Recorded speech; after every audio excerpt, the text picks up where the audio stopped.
Vous vouliez refuser dans le chapitre 7, la proposition 7, je veux une république laïque. Voilà ce que vous proposez. Je propose de refuser de rencontrer d'État à État ceux qui obligent nos ministres femmes à porter des accoutrements contraires à la dignité républicaine. C'est quoi les accoutrements contraires à la dignité républicaine? Alors, voilà, je vais vous donner un exemple. Les ministres qui mettent des mantilles pour aller voir le pape en tant que ministre de la République française. Les personnes qui sont obligées de se mettre un voile sur la tête ou pourquoi pas des gants pour rencontrer tel ou tel ministre. Donc vous approuvez, par exemple, vous allez me dire que je parle encore de Marine Le Pen, mais vous approuvez Marine Le Pen qui, à Beyrouth, a refusé de mettre un voile pour rencontrer le moufti de... Absolument. Absolument, madame. Nous, les Français, nous ne faisons pas imposer des signes religieux. D'autant que, si j'ai bien compris ces explications, cette rencontre avait lieu en dehors du lieu de culte. Et par conséquent, ce monsieur n'avait aucun titre à essayer d'imposer à un Français, quel qu'il soit, un comportement qui ne convient pas. Est-ce qu'à Rome, il ne faut pas faire comme à Rome, comme les Romains? Non. Il faut faire comme les Français à Rome. Oui. Et attendez. Et encore une dernière question, oui. puisque pour être très précis, sur KTO, la chaîne catholique, en mars 2015, vous avez déclaré « Le voile est un signe de soumission ». Est-ce que vous le pensez toujours? Ah bah oui. Mais je distingue deux choses. Ce que la loi permet ou ne permet pas. La loi n'a pas à imposer une manière de s'habiller dans la rue, à l'exception du voile intégral, que je condamne absolument et que je veux interdire. Après, les gens font ce qu'ils veulent.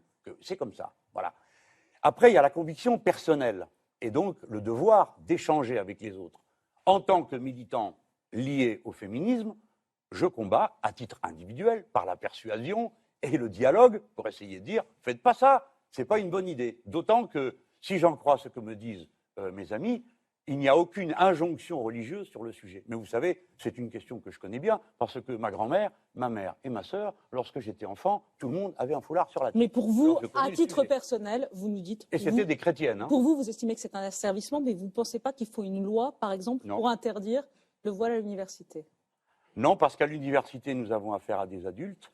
Il y a des pays où c'est interdit. C'est un sujet qui est complexe, parce que c'est un signe ostentatoire. Et il vaut mieux éviter les signes ostentatoires. Mais de là à commencer à faire une police de l'habillement, on ne va pas s'en sortir. Hein, parce qu'après, ça va être les kippas en même temps, hein, et puis les croix, et puis les ceci, et puis les cela, et les robes trop longues, et les trop courtes, et les cheveux verts, et les cheveux rouges, on ne s'en sort plus.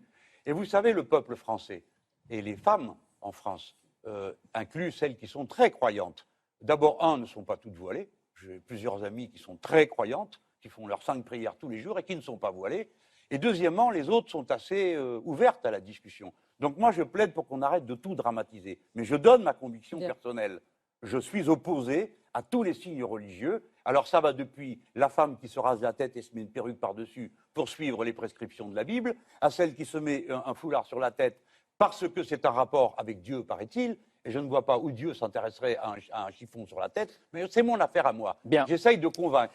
Je ne vois pas où Dieu s'intéresserait à un chiffon sur la tête, mais c'est mon affaire à moi. Bien, j'essaye de convaincre.